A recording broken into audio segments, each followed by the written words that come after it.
Bienvenido a Entre Libros, Enrique. Alonso, Un encantado. placer tenerte aquí. En tu trabajo como periodista, las artes plásticas han ocupado siempre un lugar muy especial. Digamos. Una parte significativa de tus notas están relacionadas con la pintura y con la actividad plástica. ¿Hay manera de trazar un vínculo entre eso y tu escritura de ficción?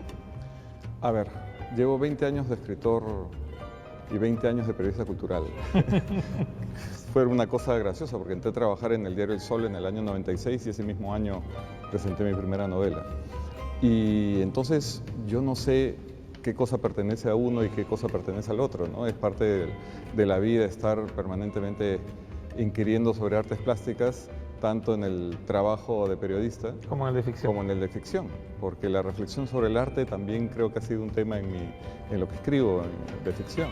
Tengo más claro que si las artes plásticas tienen un peso muy fuerte en lo que hago es porque la industria cultural local, una de las áreas más desarrolladas, tiene que ver con las artes. Estaba pensando en la novela Kimokawaii, que no oculta su relación con el manga, ¿no? ¿Cómo surge esta interacción? Porque también tienes una gran predilección por la novela gráfica, ¿no? Sí. Bueno, Kimokawaii tiene un poco el encanto de una sala como esta, ¿no? Me encanta que esta entrevista, cosa que agradezco mucho, sea en un espacio así, ¿no? Porque creo que este espacio, creo que también uno cuando escribe una novela construye una especie de sala blanca o sala como de galería, ¿no? Y a mí me gusta mucho la narrativa del curador de arte, porque el curador de arte piensa en un tema y ve cómo lo va desarrollando en espacios. El curador crea como una estructura, ¿verdad? El curador crea una estructura, crea una narrativa, investiga y elige, ¿no? Elige las piezas que va a exponer. Y piensa en espacio, y piensa qué presento a la entrada, qué presento en la sala central, qué presento en las salas periféricas. Yo creo que el escritor, o una forma de pensar la escritura, también tiene que ver con eso, ¿no? En pensar en el espacio de la novela, ¿no? Y no pensar en una historia lineal que vas escribiendo, sino pensar tus imágenes y cómo vas a desplegar esas imágenes, qué pones adelante, qué pones en el centro, cuál es el concepto que va a integrar todas esas imágenes. Entonces, pero hay que pensar también en lo que uno recorre en mirando, la circulación, ¿no?, del lector, claro, ¿no? Porque el autor también circula por su novela. Cuando construyes una novela, no solamente estás pensando en las palabras, en el estilo, sino también en su técnica. Y cuando piensas en la técnica y piensas en tu narrador y en sus perspectivas, de pronto la novela es un espacio, ¿no? Claro. Adquiere un volumen, ¿no? Y entonces es casi como entrar en la Matrix, todo es una sala blanca y comienzas a construir píxel por píxel, ¿no? Una realidad paralela. Pensando, cuando me preguntas por arte, pensando en el objeto artístico, pero también en cómo consumimos el objeto artístico, ¿no? Claro. La obra está, pero también cómo la veo y qué interpretación puedo tener de ella.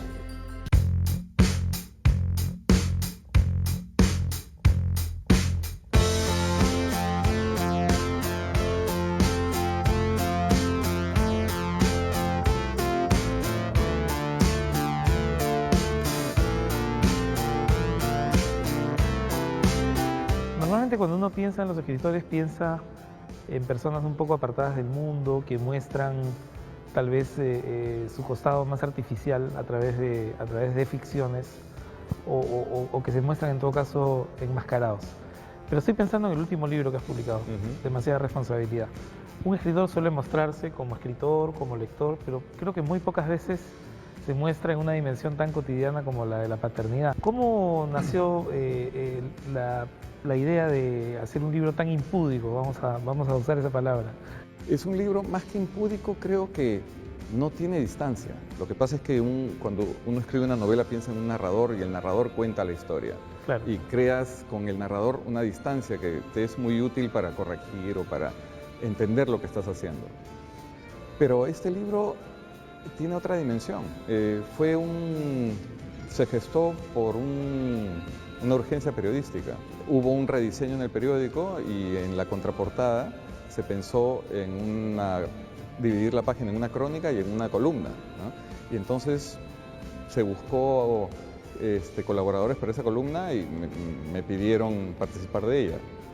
y yo lo que tenía absolutamente claro para una columna es que no quería opinar, ¿no? Pensé, no, voy a utilizar este espacio para hablar de mí, pero sin que yo sea el protagonista, ¿ya? No quiero estar diciendo cómo yo pienso las cosas, sino qué puedo interpretar de las cosas que suceden a mi alrededor. A través de situaciones. A través de situaciones, y claro, en ese momento mi hijo tenía 5 o 4 años y obviamente la paternidad es como es la literatura, ambos son espacios de descubrimiento, ¿no? De autodescubrimiento. Todas las cosas que ellos me daban, podía interpretarlas y podía encontrar conexiones y podía leer entre líneas, ¿no? Creo que demasiada responsabilidad es una forma ambigua de título, porque por un lado alguien lo puede leer diciendo, claro, la paternidad es demasiada responsabilidad, no todos los retos del padre. No, yo me he querido burlar de eso y justamente es la responsabilidad de los hijos de tener que soportarnos a padres llenos de dudas, que no hay escuelas para padres, no te enseñan cómo hacer nada, nadie te enseña a ser padre. Y hay una feliz coincidencia, digamos, en el sentido de que digamos, tu primer libro habla sobre el padre, el último habla sobre la paternidad, ¿no? Una especie de conexión. Bueno, al final siempre estás hablando del padre, ¿no? Siempre estás hablando de tus ausencias, el padre es una figura poderosísima. Nunca voy a escribir una novela sobre mi padre, porque además de que no tengo la memoria y también ya no es momento de ponerse a escribir sobre el padre, ya todos lo han hecho.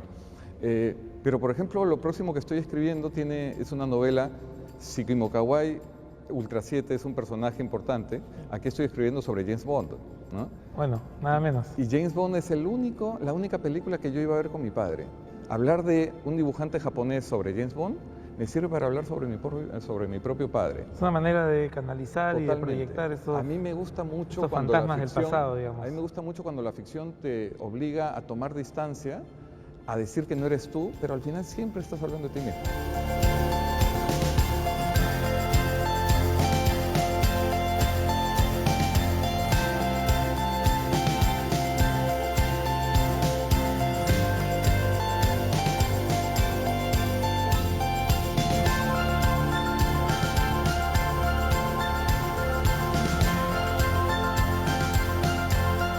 Hay algo que tus lectores han notado siempre y es este cuidado tan puntilloso en la construcción de las figuras femeninas. Eso me imagino que es un rasgo muy consciente, ¿no? Bueno, tengo 5 hermanas, entonces soy el único hombre de una familia con 5 hermanas, entonces soy un testigo del mundo femenino desde muy cercano, es una perspectiva que para mí define mi forma de ver el mundo. Para mí esas cosas no las pienso tanto, son parte de mi experiencia y de mi memoria. Tus incursiones en el cuento han sido muy escasas, ¿no? Esporádicas. Esporádicas, ¿no? Le tengo tanto respeto al cuento como al poema. De los escritores de tu generación, ¿cuáles son con los que tienes más afinidad, con los que sientes más cercanía, digamos, estética, literaria? Hay una cosa que a mí me aburre mucho, que es la representación realista. Y siento que mi generación, buena parte de mi generación está en un proyecto que no es el mío para nada, que es la representación realista de la época de la violencia.